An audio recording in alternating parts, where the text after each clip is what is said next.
విక్రమ్ టీవీకి సబ్స్క్రైబ్ చేయండి. Subscribe to Vikram TV. Subscribe to Vikram TV. Subscribe to Vikram TV. Subscribe to Vikram TV. Please like, share and subscribe to Vikram TV. Ravindra భారతిలో ఒకసారి ఒక programme చేస్తున్నప్పుడు అక్కినే నాగేశ్వరరావు గారు చూశారు నా programme. I was doing on stage, అందరిని imitate చేసి ఆయన్ని తప్ప. ఆయన ఇంతకు ముందు మిమిక్రీ చేసిన అబ్బాయిని ఒక్కసారి పిలిపించండి అన్నాడు. నేను మళ్ళీ స్టేజ్ మీదకి వచ్చా.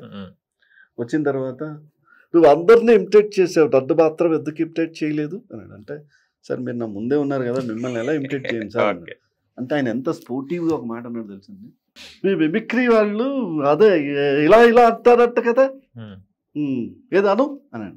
సార్ నేను అలా అయితే చేయను, నేను I imitate your voice.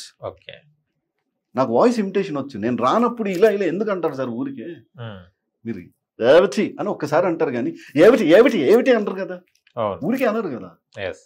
So ఏదో సందర్భం వచ్చినప్పుడు మీరు ఆంగికాన్ని ఇలా వాడతారు. సో అందుకని నేనేం చేశానంటే, సభా సరస్వతికి నమస్కారం. ఈనాడు ఈ సభలో ఉన్నటువంటి పెద్దలు, గొప్ప వ్యక్తులు, విద్యావేత్తలు, బాగా చదువుకున్న వాళ్ళందరికీ కూడా స్వాగతం. నేను మాట్లాడాలనుకున్న చాలా అంశాలు ఉన్నాయి, కానీ సమయం ఏదో తక్కువగా ఉన్నట్టుంది.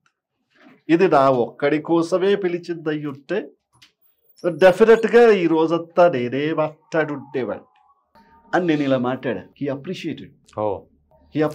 మళ్ళీ నన్ను ఎంత గుర్తుపెట్టుకున్నారు ఆయన అంటే, ఎక్కడ కలిసినా చాలా బాగా చూసా అనేవాళ్ళు. అందుకే నేను ఎవరిని ఇమిటేట్ చేసిన, నేను కృష్ణ గారితో నేను ఆయనతో కలిసి యాక్ట్ చేశాను. ఇన్ఫాక్ట్ కృష్ణ గారిని కూడా ఏమిటి అంట అలా అనకూడదు అంటా నేను. ఎంత మెటాలిక్ వాయిస్ హీరో కృష్ణది. ఈనాడు మేమందరి ముందు నేను అంటా అనేది ఇంత మెటాలిక్ వాయిస్ ఆయన అని చేస్తారు. నేను అసలు మామూలుగా ఉండదు, నాకు అసలు బీపీ పెరుగుద్ది ఎవడన్నా కరెక్ట్ చేయకపోతే. So I want them, don't do that, they are very great people. So అట్లా నేను ఆ పర్ఫెక్షన్ రిలేటెడ్ మాత్రం నేను చాలా టఫ్గా ఉంటా, even for the youngsters whoever is doing mimicry and all. అదే అండి, ఇప్పుడు మహేష్ బాబు గారు ఉన్నారు, ఇప్పుడు మీ కృష్ణ వాయిస్ తీసుకుంటే మీరు మహేష్ బాబు సన్కి కొంచెం దగ్గరగా ఉంటుంది కదా. నేను ఎలా ఉంటానో మీకు తెలుసు, నేను ఎలా మాడుతానో మీకు తెలుసు, నేను ఎవరిని. సో వాయిస్ ప్రాక్టీస్ చేసి ఎంతసేపు మాడవచ్చు. మీరు నన్ను ఒక రోజంతా అదే వాయిస్లో ఉండమన్నా ఉంటా. I did. మేము ఒక కామెడీ షో చేసాం, తడాకా అని ఒక షో చేస్తే కంప్లీట్ ఎపిసోడ్ అందరూ ఏ క్యారెక్టర్ చేస్తే ఆ క్యారెక్టర్లోనే ఉండాలి. అట్లాంటి చేసాం కామెడీ షో. సూపర్. అండ్ నా పేరు మీనాక్షి సీరియల్లో చాలా మంచి పేరు వచ్చింది, అంటే ఈ జనరేషన్కి తెలిసిన. ఈ జనరేషన్లో చాలా పేరు తెచ్చుకునేదంటే నా పేరు మీనాక్షి. మీరు రాగానే అందరు తిట్టుకునేవాళ్ళు, ఏంది ప్రేమ ఒప్పుకోడేంది, పెళ్లి ఒప్పుకోడేంది అనేటోళ్ళు. ఇలాంటి మీకు ఫోన్ చేసి ఎవరైనా చెప్పారు సార్ ఎక్కడ కనిపిస్తే? అసలు మామూలు కాదు. నేను ఒకసారి డైరెక్టర్తోని ఒకసారి ఒక యూట్యూబ్లో కామెంట్స్ చూసా, 555 కామెంట్స్ ఉన్నాయి. దాంట్లో 500 నన్ను తిట్టినవే ఉన్నాయి. నేను అన్నా, సార్ 500 మంది నన్ను తిట్టారు, ఏంటి సార్ అంటే, నువ్వు సక్సెస్ అయ్యావు పో అన్నారు ఆయన, యాటా సత్యనారాయణ గారు.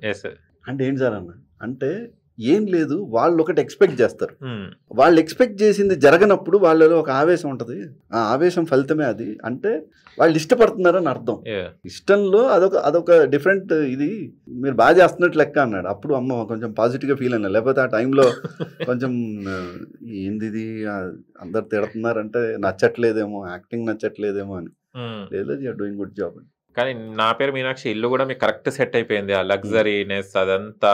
మీరు వస్తే టీఆర్పీ చాలా బాగుండేది. మీరు అగ్రవాల్ గారు ఇద్దరు కాంబినేషన్ సూపర్ ఉండేది. టీఆర్పీ పెంచేసేది. 1000+ అయినాయి కదా, 2000 అది 2000 ఎపిసోడ్స్ చేసి చాలా 6 years వచ్చింది. 6 years వచ్చింది కదా. అంటే స్టార్టింగ్ లో మన సీరియల్స్ పోతున్నప్పుడు బాగా అంత ఎంజాయ్మెంట్ ఉంటుంది కదా, దెన్ ఎండ్కి వస్తున్నప్పుడు ఎలా ఫీల్ అయ్యారు సార్?